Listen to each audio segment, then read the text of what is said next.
My name is Jenniferburton, and my instructor is Mr. Todd Voss. For public speaking, I will be doing an informative speech.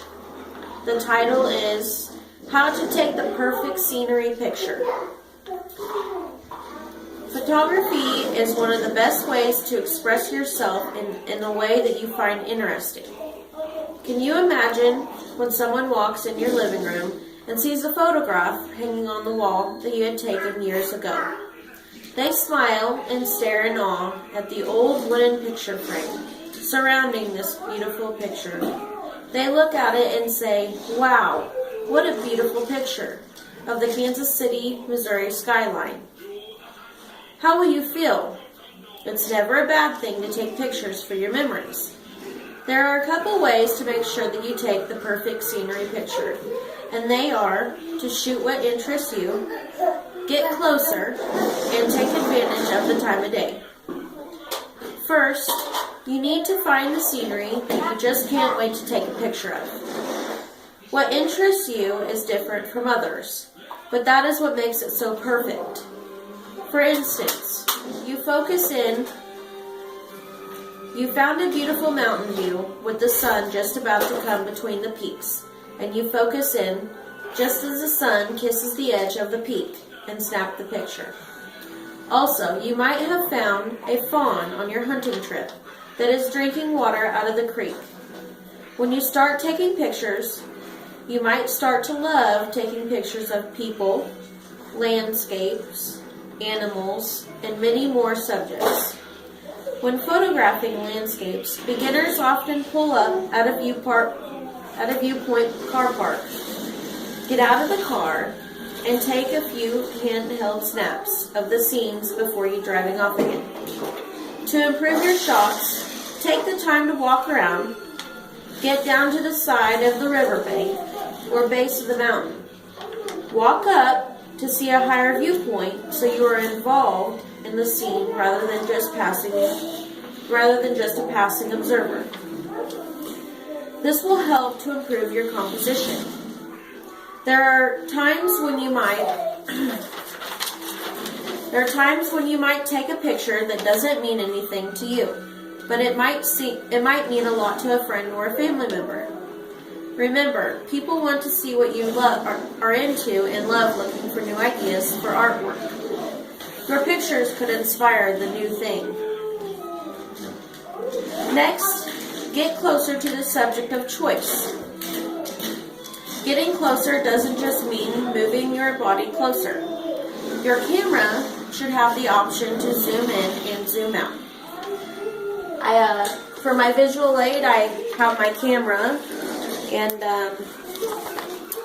I would like to show you how to zoom in and zoom out. There should be a function right here while zooming into your picture. You can push zooming in and zooming out. You can zoom in. You can, there's another button right here with a zoom out symbol, kind of like a magnifying glass with a plus and a minus. Those are easy ways to focus in on your subject a little more. Your camera should have the option to zoom in and zoom out. The zoom is usually located on the outside of the lens. When zooming, make sure that you advance in on the subject and not the surroundings. You can make your subject blurry and your surroundings the focal point, which we don't need. If you don't think that you need to zoom, you don't have to. Let's say that you're taking a picture of a tree with the wheat field in the background. One reason that you may want to zoom is because the tree is a ways away, and you want to see the leaves of the tree up close. You can also create different views with the same picture. Last but not least, the time of day is what makes the scenery picture perfect. The light exposure is most interesting in the hours just before sunset and just after sunrise. Lighting in some pictures are better viewed in black and white more than in color, but both are perfect either form. You might have a picture of a mother leopard licking the side of a cheek of her young. You could add the effect of black and white, and it might create a better looking picture because of the color contrast. Don't run away from the rain. The beautiful sun and rain combo create beautiful scenes across the land.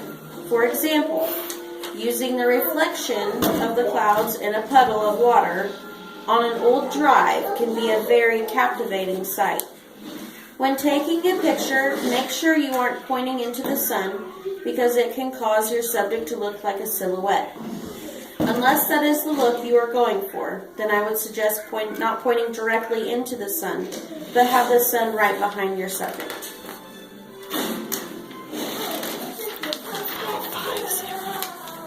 So if you're interested in taking the perfect scenery picture, follow the steps of finding what interests you, getting closer to your subject of choice, and using the light in a timely manner to create the perfect scenery picture.